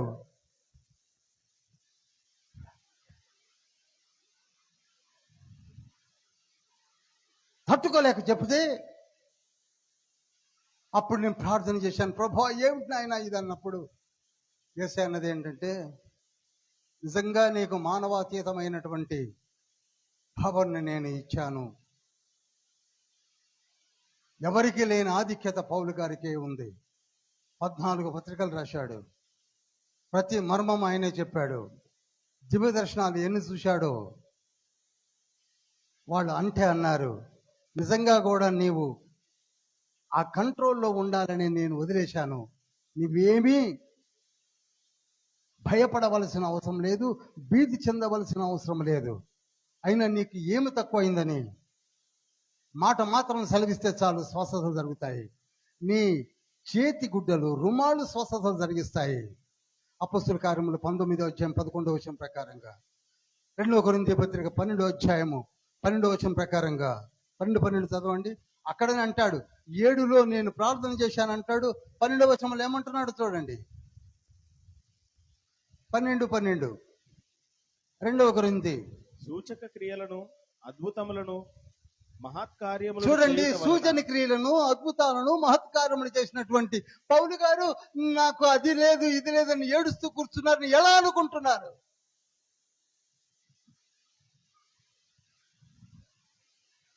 ఒక కాలు తెగిపోయినా, ఒక చేయి తెగిపోయినా, ఒక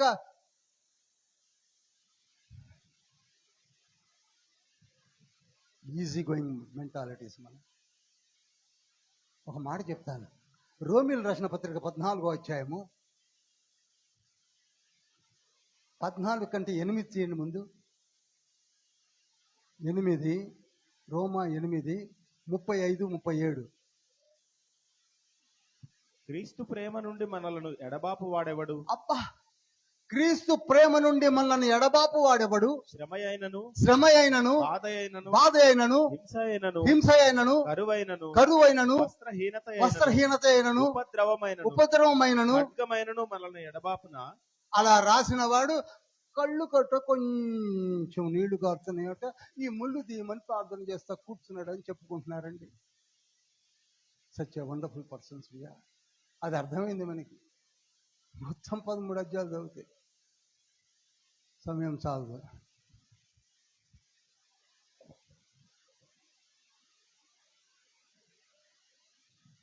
మిస్టర్ పాల్, డోంట్ వరీ, నా కృపని, అందుకే 9వ వచనంలో అంటాడు, 12వ అధ్యాయం 9వ వచనంలో, నా కృప నీకు. మనం చక్కగా రాసి చర్చెస్లో పెట్టుకుంటాం, ఇళ్లలో పెట్టుకుంటాం, కానీ దాని మీనింగ్ పట్టించుకోము. ఈనాడు తండ్రి మనతో మాట్లాడుతున్నాడు, నా కృప నీకు చాలును. ఎవరైనా క్రిటిసైజ్ చేస్తే చేసుకొని, ఎవరైనా అనుకుంటా అనుకొని, ఎవరైనా చేసుకుంటే చేసుకొని, నా కృప నీకున్నది. 55లో రాశాడు 2 కొరింథీ పత్రిక. ఆ తర్వాత ఎన్నో పత్రికలు రాశాడు. 61లో జైల్లో ఉండి రాశాడు. 56లో రోమా పత్రిక రాశాడు. 2వ తెస్సలోనికైకి 51లో రాశాడు.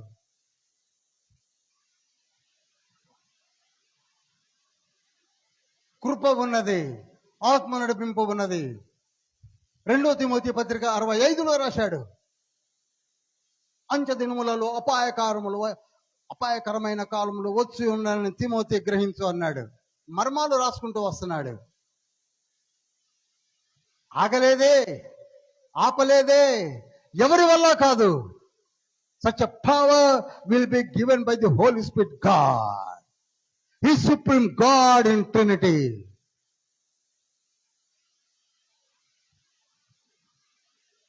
ఆత్మను పొందుకోవడానికి ప్రయత్నం చేయండి, రక్షణ పొందండి. నీలో ఉన్నది ఆయన ఆత్మ, ఆయన అనుగ్రహించిన ఆత్మ. మామూలు ఊపిరి కాదు, గాడిదలో కుక్కలో పందిలో ఉన్న ఊపిరి కాదు. ఆదికాండం 2:7 ఏమున్నది? ఆయన జీవవాయువును ఊదగా జీవించు. ఏమయ్యాడు? ప్రాణి కాలే, ఆత్మ అయ్యాడు. జంతువులలో ప్రాణం ఉంటుంది, మనుషులలో చెప్పలేమండి.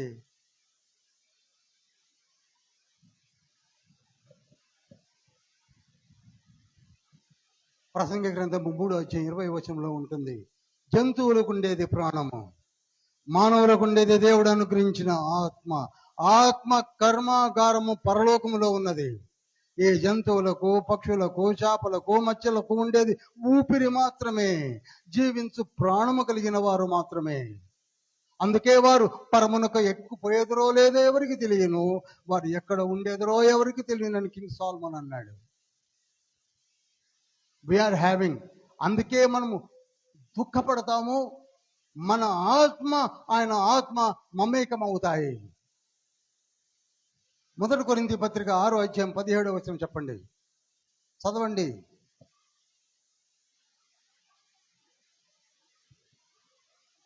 అటువలే ప్రభువుతో కలుసుకుని వాడు ఆయనతో ఏకాత్మయ్య ఉన్నాడు. Is it possible? ప్రభువుతో ఏకమవడం అనేది జరుగుతుందా? ఆయన ఆత్మతో మన ఆత్మ మమైకం అవ్వాలంటే సేమ్ క్యాలిబర్ అండ్ కెపాసిటీ కలిగి ఉండాలి.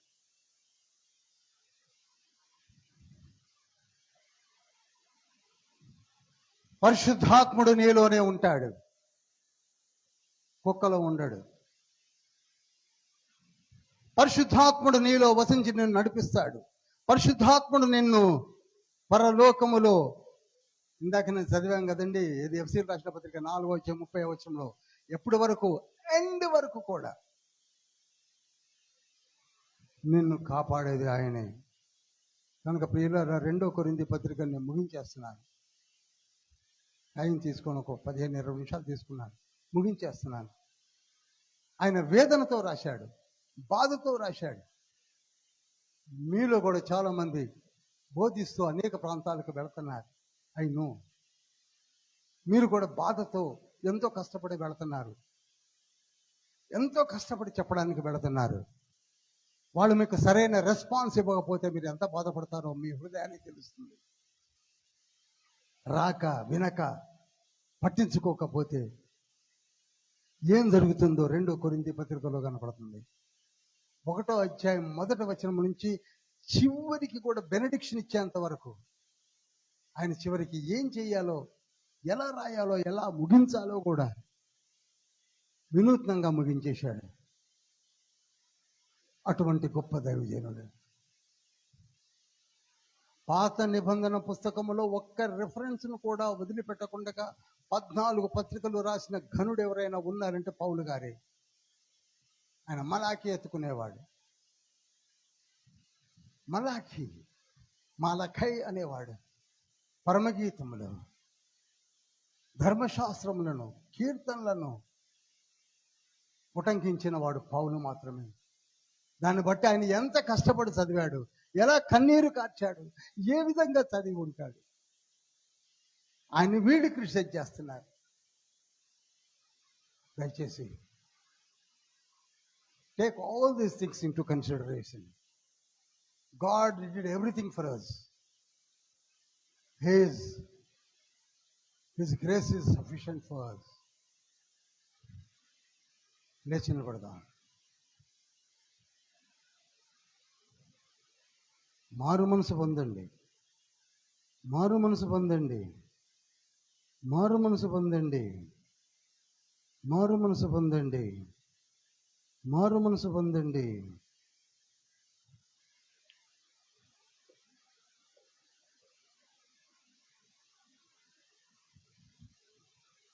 మారు మనసు పొందండి.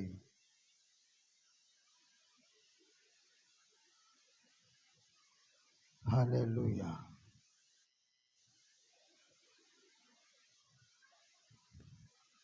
శరణం శరణం దేవా,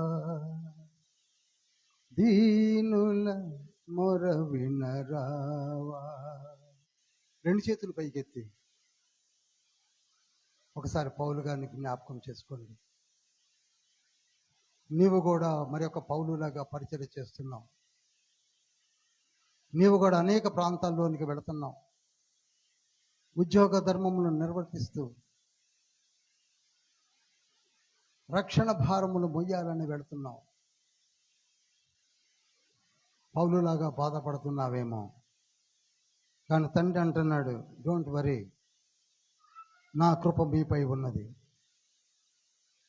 నేను నిన్ను వాడుకుంటాను. నువ్వు డెస్పరేట్ పొజిషన్లోనికి వెళ్ళవద్దు. పౌలు గారు ఒక దశలో డెస్పరేట్ కండిషన్లోనికి వెళ్ళాడు. కానీ 12వ అధ్యాయంలో పలికిన ప్రతి మాట నేను చదివి వినిపించాను. నీకు ఆ ముళ్ళును నిన్ను బలపరచడానికే అనుకో, నువ్వు హెచ్చించిపోకుండాన్నట్లుగా. నీకున్న దివ్య దర్శనాలు ఎవరికి లేవు. ఇక్కడ మనలో కూడా చాలా మందికి మంచి దర్శనాలు ఉన్నాయి, కష్టపడుతున్నారు. వారితోనే తండ్రి మాట్లాడుతున్నాడు.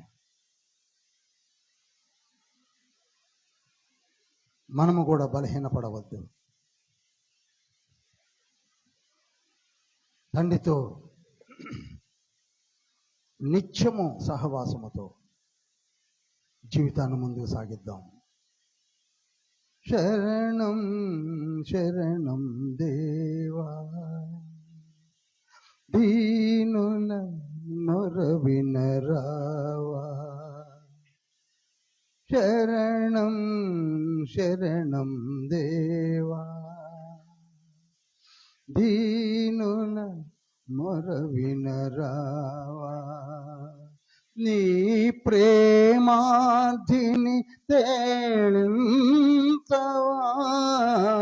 శరణం శరణం దేవా, దీనుల మొర వినరావా.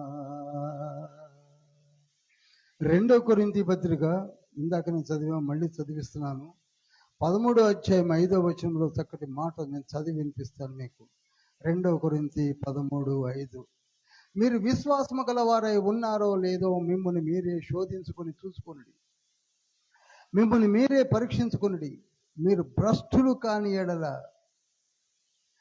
యేసుక్రీస్తు మీలో ఉన్నాడని మిమ్మల్ని గూర్చి మీరే ఎరుగరా. మన విశ్వాసాన్ని మనమే పరీక్షించుకోవాలి. మన విశ్వాసము బలహీనమైపోతున్నది.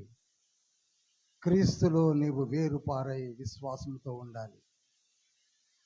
పువ్వుల రీతి మమ్ము అలరించి నిన్ను తింప ఇలా నిలిపేవు. పువ్వుల రీతి మమ్ము అలరించి నిన్ను తింప ఇలా నిలిపేవు. విశ్వాసముతో జీవించినచో, విశ్వాసముతో జీవించినచో నిత్యం నిలుతుము, వాడిపోము. శరణం శరణం దేవా, దీనుల మొర వినరా. మన ప్రార్థన యేసయ్యకు,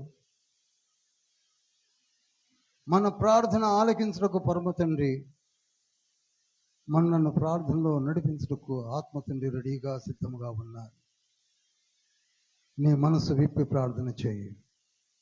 నీ కొరకై, నీ కుటుంబం కొరకై ప్రార్థన చేయి. నీ పరిచర్య కొరకై ప్రార్థన చేయి. నీ ఎదుగుదల కొరకై ప్రార్థన చేయి. ఎక్కడితో ముగిసిపోవటం లేదు నీ జీవితము. 1000 ఏళ్ల పరిపాలనలో నీవు ఉండాలి. పరలోక రాజ్యములోనికి నీవు వెళ్ళాలి. అనేకులను నడిపించాలి. అనేక ఆత్మలను రక్షించుకోవాలి. పౌలు గారి యొక్క తపన తీవ్రత అదే. మరి మనము కూడా అదే విధంగా లేవాలని తండ్రి మనతో మాట్లాడి ఉన్నాడు. హల్లెలూయా, హల్లెలూయా, హల్లెలూయా, హల్లెలూయా, హల్లెలూయా, హల్లెలూయా. యేసయ్యా నన్ను వాడుకోను, యేసయ్య నా కుటుంబాన్ని కాపాడాను, యేసయ్య నా బిడ్డలను మీ చేతికి అప్పగిస్తున్నాను అను. యేసయ్య మేము మీ బిడ్డలము, మమ్మలను వాడుకోండి యేసయ్య. మిక్కిలి ప్రేమ కనికరం కలిగిన మహోన్నతుల పరిశుద్ధుల పొందవద్దండి. కొరింథీ పత్రికను ధ్యానింపజేసిన గొప్ప దేవ స్తోత్రములు స్తుతులు చెల్లిస్తున్నా. మాలో విత్తింపబడిన వాక్యములు ఫలింపచేయండి. త్వరగా చదవవలసి వచ్చింది, త్వరగా బోధింపవలసి వచ్చింది. కానీ ఆ బిడ్డలతో మీరే మాట్లాడండి. ఆత్మదేవా మీరే మాట్లాడండి. యేసయ్యా మీ రక్షణ మహద్భాగ్యమును మాలో కొనసాగించండి. పరమ తండ్రి మీ ఊపిరి మాలో ఉంచండి. ఆ ఊపిరి మీ వద్దకు చేర్చు వరకు మమ్ములను మా కుటుంబాలను దీవించమని, మా సంఘాలను మా పరిచర్ను సాక్షార్థమై నిలబెట్టుకున్నామని యేసయ్య పరిశుద్ధ నామములో వేడుకుంటున్నాం పరమ తండ్రి. ఆమేన్. పరలోకమందున్న మా తండ్రి, నీ నామం పరిశుద్ధపరచబడును గాక, నీ రాజ్యము వచ్చును గాక.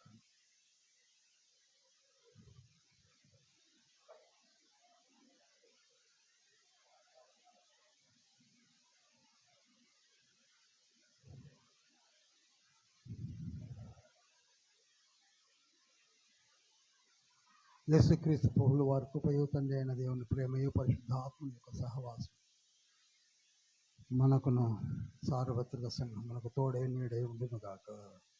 ఆమేన్. ఆమేన్. Praise the Lord. హల్లెలూయా.